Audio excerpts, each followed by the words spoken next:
Admiral Hyun-woo Kim stood before the massive view screen in the war room of the UES Defiance.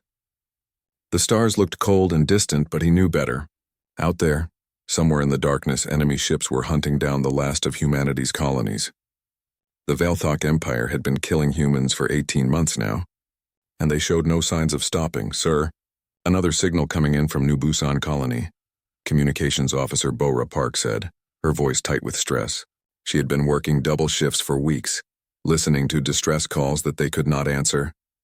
Hyun-woo walked over to her station. "Put it through." The voice that came through the speakers was broken and desperate. "This is New Busan Colony. Population now at 400,000. The aliens are using some kind of weapon that turns our atmosphere into poison. Our children are dying. Please, if anyone can hear this, we need help. We need—" The transmission cut to static. Bora's hands shook as she turned off the signal. "Sir, that's the 15th colony this week. New Busan had over 2 million people when this started." Hyun-woo felt something cold settle in his stomach. 2 million people gone, just like that. He thought about his wife and daughter, who had been on Luna Base when the first Valthok attack came. He had not heard from them since. "Any response from the Galactic Council?" he asked. "Nothing, sir. They still say this is a local conflict and they cannot interfere." Local conflict. That was what they called genocide now. The door to the war room opened and Dr. So-Jin Lee walked in. She looked tired with dark circles under her eyes. She had been working in the labs for days without rest. "Admiral, we need to talk," she said quietly. Hyun-woo nodded to the other officers. "Leave us." When they were alone, So-Jin sat down heavily in a chair. "I've been running the numbers. At their current rate of attack, humanity will be extinct in 6 months. Tell me something I don't know. The Valthok think we're barely intelligent. They've been studying our responses to their attacks. To them, we're like insects trying to fight back against a boot." Hyun-woo clenched his fists. "And?" So-Jin took a deep breath. "What if I told you that we've been fighting with one hand tied behind our back?" "What do you mean?" "The Pandora Protocol." Hyun-woo went very still. Every human in the military knew about Pandora Protocol, but it was classified at the highest levels. It was the thing they were never supposed to talk about, never supposed to use. "So, Jin, that's completely against every treaty we've ever signed, I know, against every moral code we've ever followed. But Hyun-woo, they're killing us all. Every man, woman, and child. They're not even trying to enslave us. They just want us dead." The door opened again and Captain Tae Ho-yoon entered. He was covered in dust and blood from his latest mission, to evacuate survivors from a burning colony. Behind him came Engineer Min-ho Choi carrying a data pad. "Admiral," Tae-ho said, "I need to report on the Kepler 442 evacuation." "How many did you save?" Tae-ho's face was like stone. 12 people. Out of 50,000. The silence in the room was heavy. Min-ho stepped forward. "Sir, I've been working on something. Project Silence. It's ready for deployment. What does it do? It makes us invisible to their sensors." "Completely invisible? But that's not the important part." Min-ho's eyes were bright with something that might have been madness. "The important part is what we can do while we're invisible." So-Jin stood up. "Hyun-woo, we've been playing by civilized rules. Rules about not targeting civilian populations. Rules about not using biological weapons. Rules about not breaking the laws of physics to kill our enemies. Those rules exist for good reasons. Do they? Tell that to the children on New Busan. Tell that to your family on Luna Base." Hyun-woo felt anger rising in his chest. His family, his wife's laugh, his daughter's smile, both gone because some alien empire decided humans were vermin to be exterminated. "What are you suggesting?" So-Jin and Min-ho exchanged looks. Tae-ho crossed his arms and waited. "We stop being civilized," So-Jin said simply. "We show them what humans can really do when we stop holding back." "The Pandora Protocol contains weapons that can destroy entire fleets in seconds," Min-ho added. "Weapons that don't just kill ships but erase them from existence. Biological weapons that target alien DNA specifically. Technology that can make their telepaths go insane. And Project Silence means they'll never see us coming," Tae-ho said quietly. Hyun-woo walked to the view screen and stared out at the stars. Somewhere out there, human children were dying. Somewhere out there, the Valthok were laughing at how easy it was to kill the primitive mammals. "The Galactic Council will never forgive us," he said. "The Galactic Council watched our species get slaughtered and called it a local conflict," So-Jin replied. Their forgiveness is worthless. If we do this, there's no going back. We become something different. Something terrible. We become something that survives, Taeho said. Hyunwoo thought about his daughter. She would have been 8 years old now if she had lived. She used to ask him why there were wars, why people hurt each other. He had always told her that good people tried to solve problems with words, not violence. But the Veilthok were not interested in words. Open a channel, he said quietly. All frequencies. I want every ship in their fleet to hear this. Bora's voice came through the intercom. Channel open, sir. Hyunwoo walked to the communications console. He thought about 18 months of watching his species die. He thought about colonies full of children being turned to ash. He thought about civilized rules that only seemed to apply to the side that was losing. This is Admiral Hyunwoo Kim, of the United Earth ship Defiance, speaking for all of humanity. For 18 months, you have attacked our colonies. You have killed our people. You have ignored every attempt at communication, every offer of peace. You treat us like animals to be exterminated. He paused, feeling the weight of what he was about to say. We have been fighting you according to civilized rules of war. We have avoided targeting your civilians. We have used only conventional weapons. We have shown mercy to your prisoners. We did this because we believed that civilized beings should act with honor, even in war. Another pause. In the background, he could hear Bora breathing hard.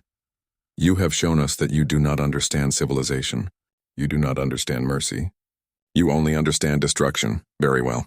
We will speak to you in the only language you seem to know. Hyunwoo's voice became cold as winter space. This is humanity's last message to the Veilthok Empire.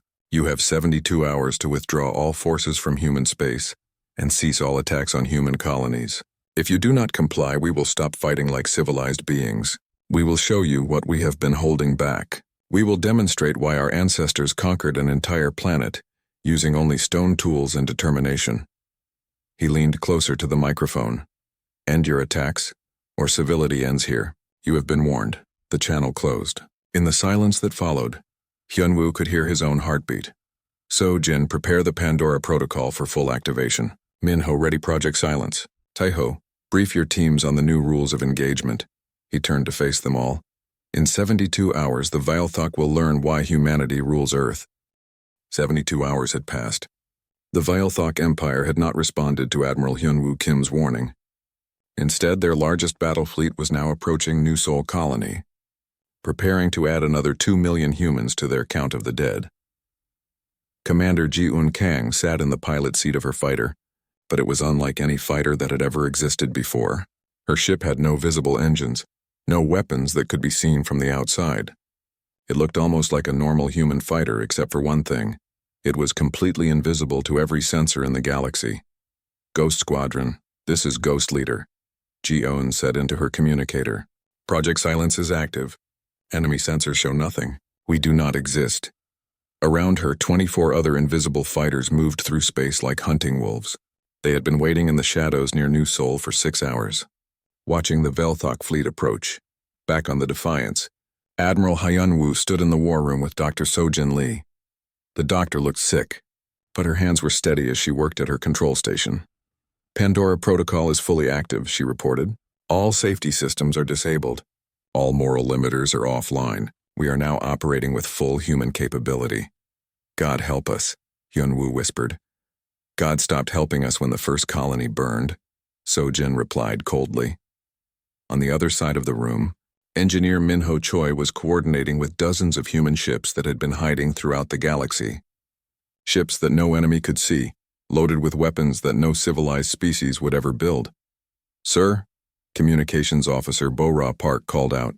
The Veilthok fleet is beginning orbital bombardment of New Seoul. They're targeting the civilian population centers first. Hyunwoo watched the display screen as energy beams began raining down on the colony. He could see the cities burning, the atmosphere turning toxic. Just like all the other colonies, just like Luna Base where his family had died. Give the order, he said quietly. Minho pressed a button on his console. Across the galaxy, the message went out to every human ship. Civility has ended. Show them what we really are. Commander Ji-eun received the signal and smiled. It was not a nice smile. Ghost Squadron, weapons free.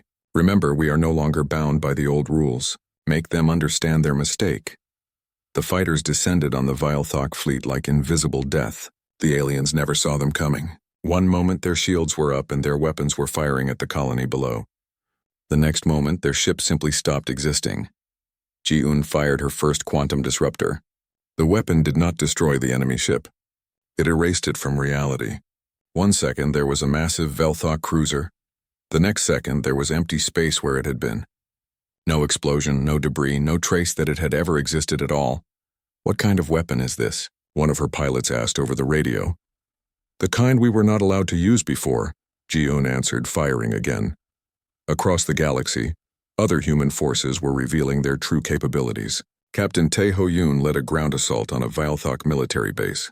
His soldiers wore armor that made them look like walking nightmares. The Reaper suits enhanced their strength, speed, and reflexes far beyond normal human limits. More importantly, they were equipped with weapons that had been locked away in the deepest military vaults. "Remember," Tae-ho told his soldiers as they approached the enemy base, "these aliens think we are barely intelligent animals. Let us show them what animals can do when they are cornered." The Vilethok defenders never had a chance. Tae-ho's soldiers moved through their base like a plague, killing everything that moved. But they were not just killing, they were sending a message. When other Vilethok forces found the base later, they would discover that every alien had died in a different, increasingly creative way. In space near the Vilethok home system, a single human ship appeared. It looked small and harmless compared to the massive alien defense stations that surrounded the planet. The ship's name was the Plague Bearer, and it was commanded by Dong-Soo Park, humanity's top cyber warfare specialist. Dong-Soo did not fire any conventional weapons at the planet. Instead, he released something much worse. An engineered virus that had been designed specifically to target Vilethok biology. The virus spread through their communication networks, their water supplies, their very air. Within hours, every Vilethok on the planet was dead, but that was not the worst part. The worst part was that the virus had been designed to keep the bodies fresh, so that when other Vilethok arrived, they would see exactly what humanity was capable of. On another world, researcher Hyejin Seo activated a device called a PSI scrambler. The Vilethok were telepathic, able to communicate with their minds across vast distances. The Psi scrambler turned that gift into a curse. Every Vilethok telepath within 50 light years suddenly found their minds filled with screaming chaos. Some went insane immediately.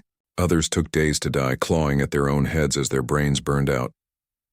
Hyejin watched the readings on her instruments and felt nothing. She had once been a healer dedicated to saving lives. That person was gone now, replaced by someone who understood that sometimes you had to become a monster to fight monsters. Back in the war room of the Defiance, Admiral Hyunwoo watched reports flooding in from across the galaxy. Vilethok fleets were being destroyed faster than they could call for help. Entire alien colonies were going silent. Military bases were being found empty except for bodies arranged in patterns that spelled out messages in the Vilethok language. "You should have listened." "Sir," Bo-Ra reported, "we're receiving surrender signals from Vilethok forces in 17 different systems." "Ignore them," Hyunwoo said coldly. "They ignored our surrender offers. They ignored our pleas for mercy. They ignored our children crying for help." Dr. Sojin looked up from her console. "Admiral, we're detecting something unusual. The Vilethok home fleet is trying to retreat to their capital system. Minho, how long until Project Silence is complete?" Engineer Minho Choi checked his readings. 30 minutes, sir. Then humanity will be completely invisible to all alien sensors throughout the galaxy. They will never find us, but we will always be able to find them." Hyunwoo nodded. "And the reality bombs?" "Ready for deployment. Each one can collapse space-time in an area roughly the size of a solar system." "Good. Signal Fleet Admiral Jun Ho Nam. Tell him to take the Wraith Armada to the Vilethok capital. I want their government to understand exactly what they have awakened." Across the galaxy, humanity's invisible fleets moved like sharks through dark water. The Vilethok Empire, which had spent 18 months hunting humans for sport, now found themselves being hunted by an enemy they could not see, could not predict, and could not defeat. On the bridge of his flagship, Vilethok Admiral Tekvar stared at tactical displays showing his forces disappearing one by one. His species had conquered dozens of worlds, enslaved hundreds of races. They had never encountered anything like this. "What are these humans?" his tactical officer asked. fear clear in his telepathic thoughts. "We thought they were prey," Thekvar replied. "We were wrong. They are apex predators and we woke them up." In the war room of the Defiance, Admiral Hyunwoo Kim stood before the same view screen where he had delivered humanity's final warning 3 days ago. The stars looked the same, but everything had changed. "Sir," Bo-Ra said quietly, "the Galactic Council is requesting immediate communication. They say it's urgent." Hyunwoo smiled, but there was no warmth in it. "Tell the Galactic Council that humanity is busy. We'll speak to them when we're finished teaching the Velthok Empire about consequences." He turned to Dr. So-Jin. "How many Velthok worlds have gone silent?" 47 so far, sir." "Not enough. Continue the operation. I want them to understand that when you try to exterminate humanity, humanity exterminates you back." The war had begun with the Velthok hunting humans across the galaxy. Now, 72 hours later, it had become something very different. Now humanity was hunting them. 3 weeks had passed since humanity stopped being civilized. The galaxy was learning to fear a species they had once ignored. Fleet Admiral Jun Ho Nam stood on the bridge of his flagship, the Nightmare. Around him, the Wraith Armada moved through space like ghosts. 50 ships that could not be seen, could not be detected, and could not be stopped. They had been hunting Velthok forces across 12 star systems, and they had not lost a single vessel. "Admiral," his tactical officer reported, "we've located another Velthok supply convoy. 20 cargo ships escorted by 6 destroyers." "Show them no mercy," Junho ordered. "Leave one ship alive to carry the message." The attack lasted less than 5 minutes. The human ships appeared from nowhere, destroyed 19 of the cargo ships and all 6 destroyers, then vanished again into the darkness. The surviving ship was left with a simple message burned into its hull in the Velthok language. "Tell your people what happens to those who kill human children." On the other side of the galaxy, Intelligence Officer Eun-Young Lim was completing a mission that would have been impossible just 1 month ago. She walked through the corridors of a Velthok command station, wearing the uniform of an alien officer. The disguise was perfect, created by technology that could reshape human features to match any alien species. Yoon-Young had been living among the Velthok for 2 years, watching and learning. She was one of hundreds of human spies who had been placed throughout alien society long before the war began. The Velthok thought they were the superior race, but they had never suspected that the primitive mammals had been studying them all along. She entered the main command center and walked to a computer terminal.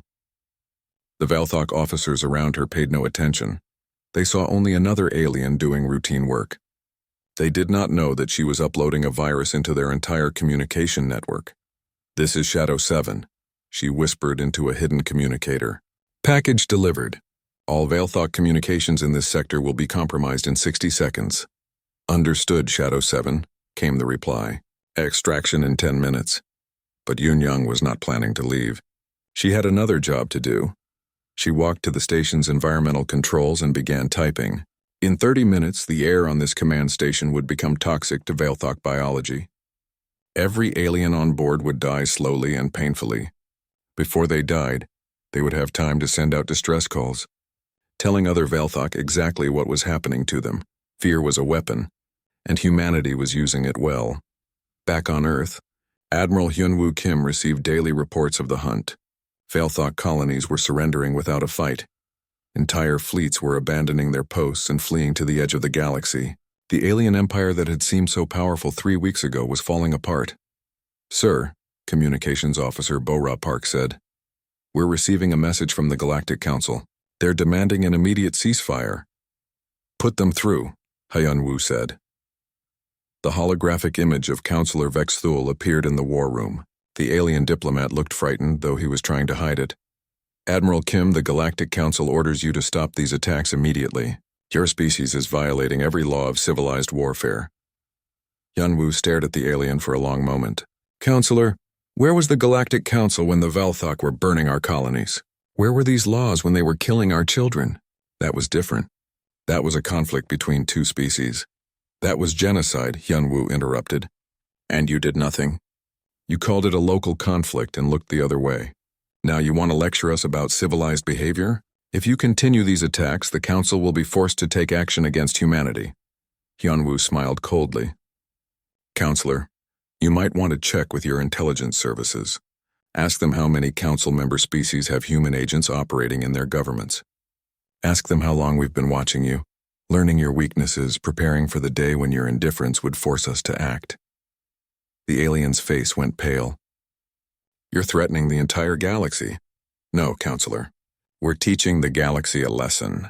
The lesson is this. If you stand by and watch while genocide happens, you might be next. The transmission ended. Dr. Sojin Lee looked up from her workstation. Admiral, we're ready to deploy the next phase. What do you have for me, Doctor? Areas of space we're calling the Silence. Regions where our reality-warping weapons have made space itself unstable. Any ship that enters these zones will find that the laws of physics no longer work properly. Time moves differently. Gravity becomes unpredictable. Matter itself becomes unstable. How many zones can we create? As many as we need. We can make entire star systems uninhabitable, not just for the Velthok, but for any species that tries to oppose us. Commander Seung Min. Oh entered the war room, his armor still covered with alien blood. He had just returned from leading a planetary assault on a Velthok military world. Sir, the planet is secured. Population of 40 million Velthok has been reduced to 0. The planet itself is now uninhabitable. We use the atmospheric converters to turn their air into acid. Any survivors? None, sir. But we left recording devices behind.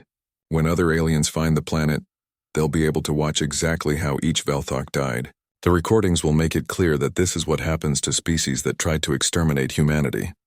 Hyunwoo nodded. Good work, Commander. What's the status of the outer colonies? Several alien species are requesting permission to surrender preemptively. They want to submit to human authority before we decide they're a threat. And the Velthok Empire? Fragmenting rapidly, sir. Their outer colonies are declaring independence and begging for human protection. Their home system is under complete quarantine. We've surrounded it with reality bombs. If they try to leave, we'll collapse the space-time around their entire star system. Captain Tae Ho Yoon had been listening quietly. Now he spoke up. Admiral, I need to ask you something. What we're doing out there, some of my soldiers are starting to change. They're enjoying the killing too much. They're coming up with new ways to make aliens suffer, just for the fun of it. That's the price of war, Captain. Is it? Sir, I've been fighting for 20 years, and I've never seen anything like this. We're not just winning battles. We're terrorizing entire civilizations. Some of my men are talking about what they want to do after we finish with the Velthok. They want to keep going, conquer more species, become the rulers of the galaxy. Dr. Sojin looked up from her work. Captain Yoon has a point, Admiral. I've been monitoring the psychological effects of our new weapons. Prolonged exposure to reality-warping technology is changing human brain patterns. We're becoming more aggressive, more violent, less empathetic. The weapons are changing us at a fundamental level. Tae-ho continued. The question is, when this war is over, will we still be human? Hyunwoo considered this. Outside the view screen, he could see human ships moving through space like predators. Ships filled with weapons that could erase entire star systems from existence. Ships crewed by humans who were becoming something darker and more terrible with each passing day. Maybe the question isn't whether we'll still be human, he said quietly. Maybe the question is whether being human was ever enough. Sir? Bora asked. For 18 months we tried to be civilized. We followed the rules. We showed mercy. We acted like humans are supposed to act. And what did it get us? Dead colonies. Dead children. Dead families. He turned to face them all. Maybe being human means being the species that conquers the galaxy. Maybe being human means being the species that other aliens fear in the dark. Maybe being human means being the apex predator that keeps the peace through terror. And if that's not who we want to be, Tae-ho asked, then we should have thought of that before we let the galaxy stand by and watch our people die. The war room fell silent. Outside, the hunt continued. 6 months had passed since Admiral Hyunwoo Kim delivered humanity's ultimatum. The galaxy was a very different place now. Diplomatic envoy Sun Hee-an stood before the emergency session of the Galactic Council, surrounded by representatives from 47 alien species. Every one of them looked terrified. They had good reason to be. Honored counselors, Sun Hee began, her voice calm and professional. The Velthok Empire officially surrendered to humanity 3 weeks ago. Their government has been dissolved. Their military has been destroyed. Their colonies have been redistributed to species that never threatened human lives. Counselor Vexthal, The same alien who had spoken to Admiral Kim months earlier stood up with shaking hands. "Envoy On, your people have not stopped the attacks.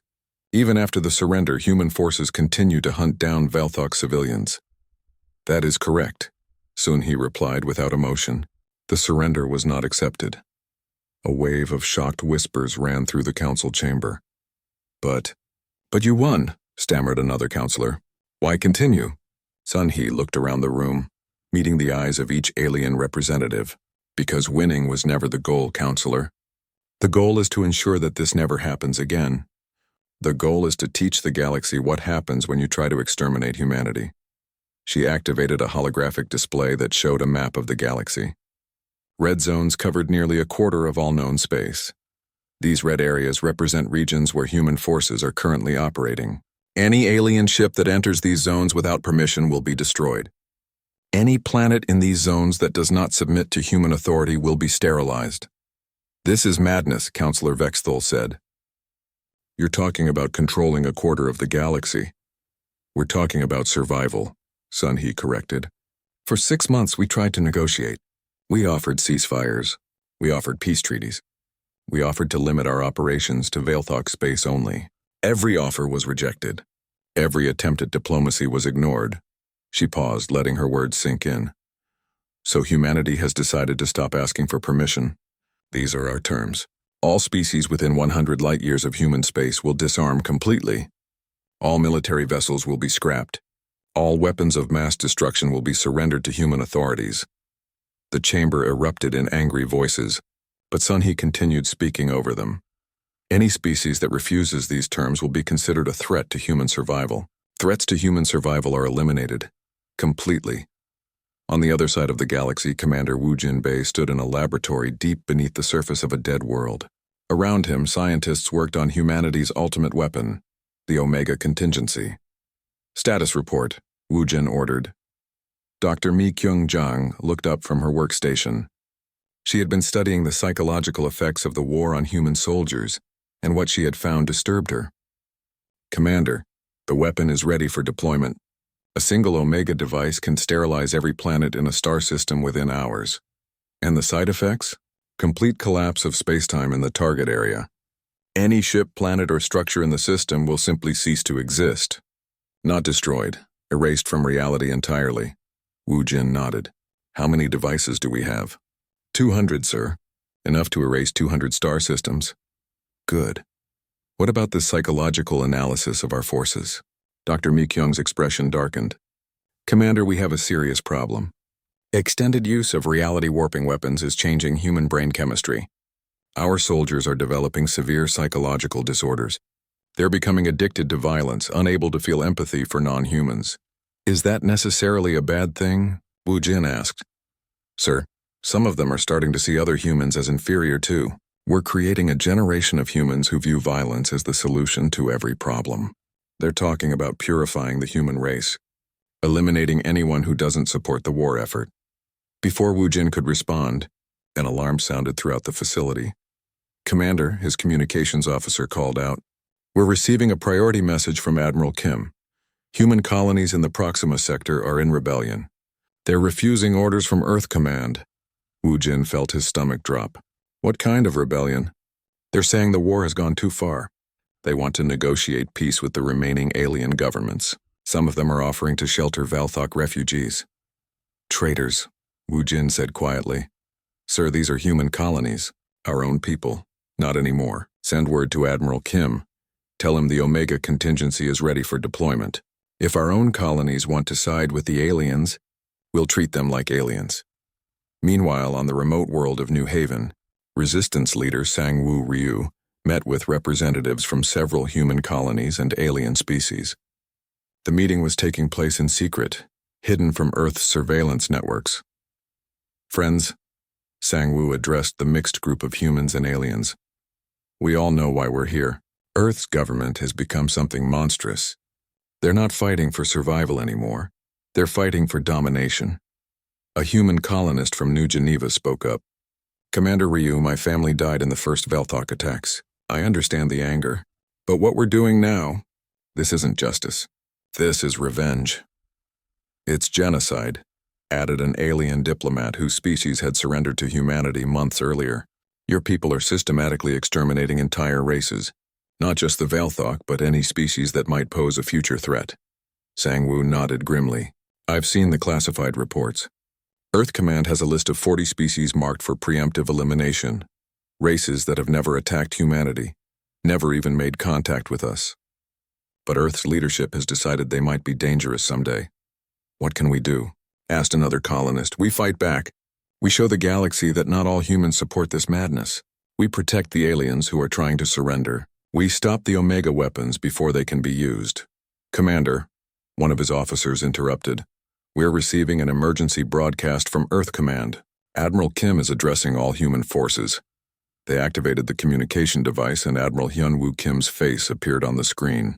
He looked older, harder than he had 6 months ago. His eyes had the cold stare of someone who had seen too much death. This is Admiral Kim speaking to all human forces. It has come to my attention that some human colonies are harboring alien fugitives and refusing direct orders from Earth Command. This will not be tolerated.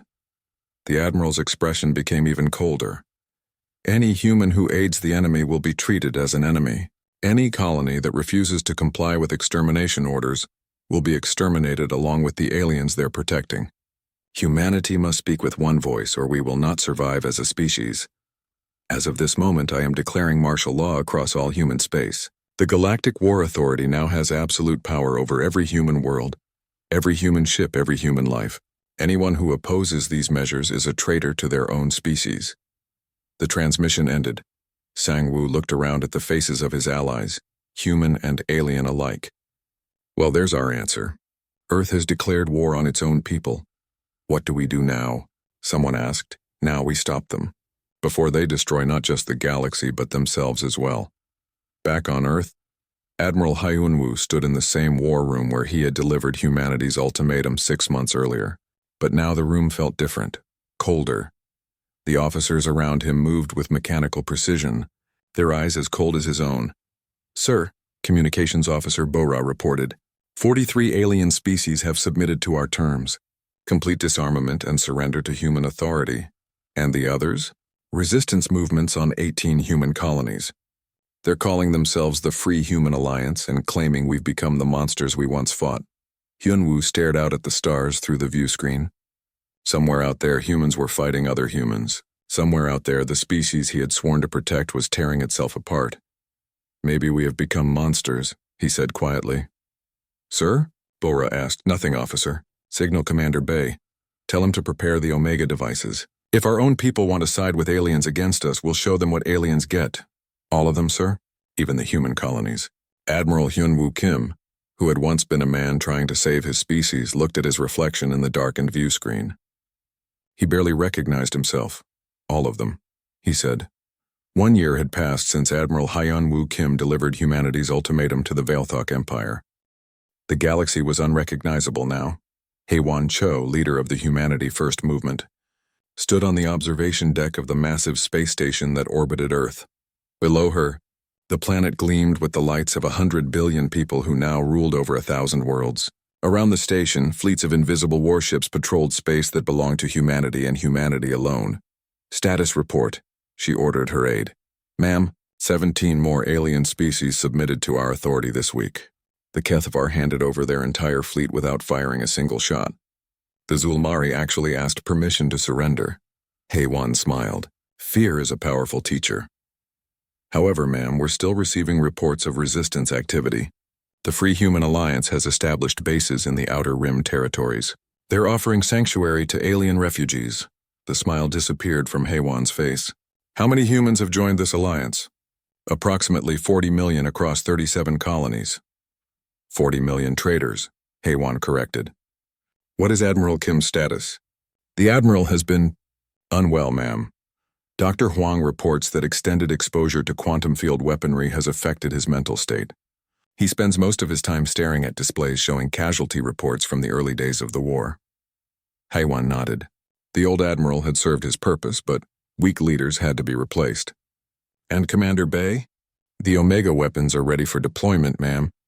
We can sterilize any star system that refuses to submit to human authority. On the other side of the galaxy, Commander Sangwoo Ryu sat in the command center of the resistance base on New Haven. Around him, humans and aliens worked together to coordinate refugee evacuations and plan defensive strategies. It was a sight that would have been impossible just 1 year ago. "Commander," his intelligence officer reported, "we've intercepted communications from Earth Command. They're planning something called Final Solution Protocol. All non-human sentients in human-controlled space are to be relocated to concentration worlds." "Relocated," Sangwoo repeated bitterly. "They mean exterminated." "Sir, we've also detected movement of Omega-class weapons toward the Centauri system. Intelligence suggests they're planning to test the weapons on the Valthok survivor populations there." Sangwoo closed his eyes. In Centauri, nearly 1 million Valthok civilians lived in refugee camps guarded by human forces. Most of them were children who had been born after the war began. They had never hurt anyone. "How long do we have?" 72 hours, sir. The same amount of time humanity had given the Valthok Empire 1 year ago. Dr. Youngmi Huang worked frantically in her laboratory on Luna Base, the same base where Admiral Kim's family had died in the first alien attack.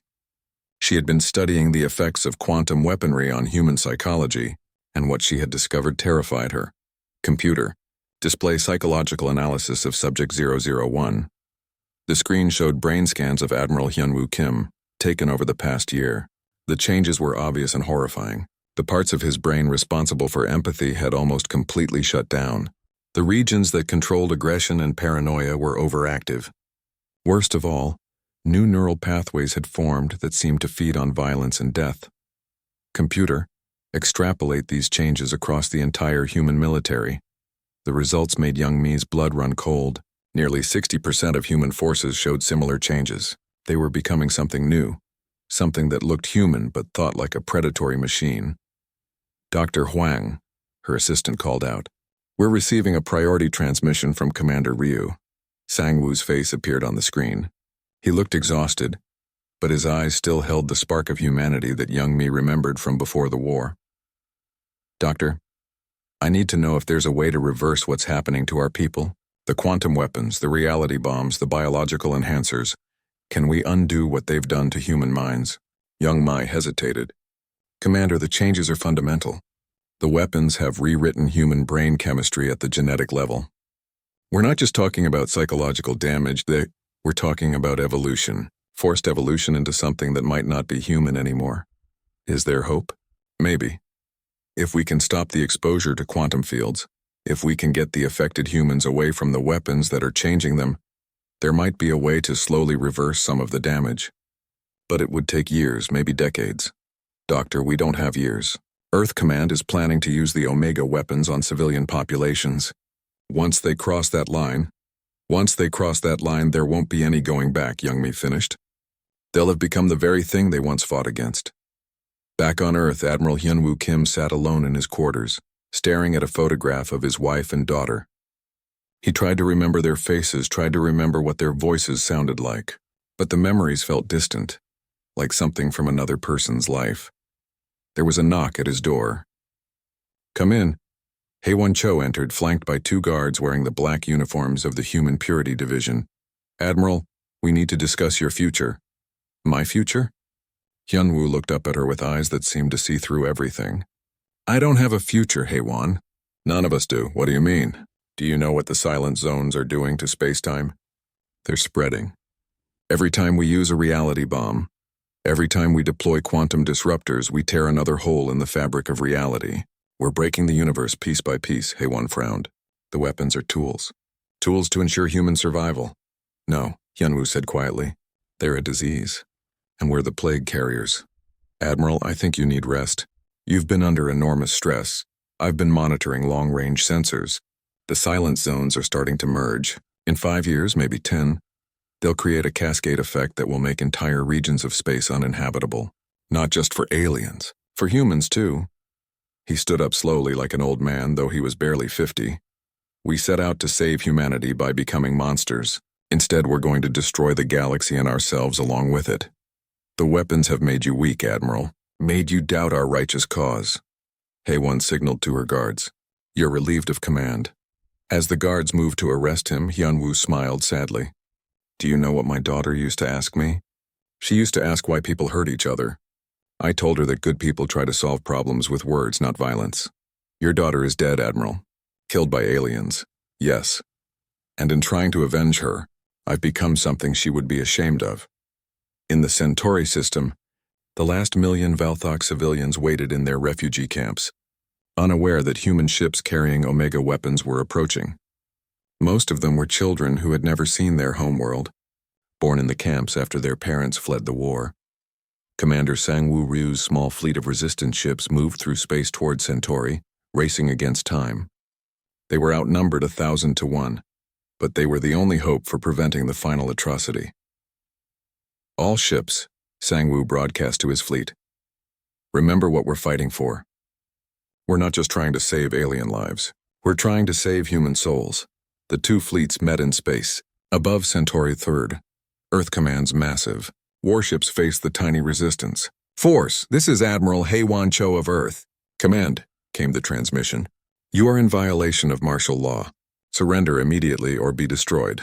Sangwoo opened a channel to all ships, Resistance and Earth Command alike. My name is Commander Sangwoo Ryu. 1 year ago, Admiral Kim asked the Valthok Empire to end their attacks or face the consequences. Today I'm asking Earth Command to end theirs. You're a traitor to your own species, Haewon replied. No, I'm trying to save my species from becoming something worse than the enemies we fought. The battle was brief but decisive, not because of superior firepower, but because something unexpected happened. In the middle of the fight, half of Earth Command's ships stopped firing. Human crews, seeing their own people trying to protect innocent children, remembered what they used to fight for. The mutiny spread through the Earth Command fleet like wildfire. Ship after ship turned against their own commanders, refusing orders to deploy the Omega weapons. In the end, it was not weapons that decided humanity's fate. It was choice. Years later, the galaxy had found a new balance. Humanity remained the dominant military power, but they had stepped back from the edge of total domination. The silence zones were slowly being contained, though they would scar the galaxy forever. Admiral Hyunwoo Kim spent his final years working with Dr. Youngmi Hwang to help heal the minds that had been damaged by quantum warfare. It was slow work, often heartbreaking, but it was necessary. On his deathbed, he was visited by In-Soo Moon, the last surviving diplomat from the original Valthok government. Admiral, the alien said, I wanted to thank you. Thank me? I destroyed your people. You stopped yourself from destroying mine completely, and more importantly, you stopped your people from destroying themselves. That took greater strength than conquering the galaxy ever could. Hyunwoo closed his eyes. Tell me, In-Soo, do you think there can ever be real peace between our species?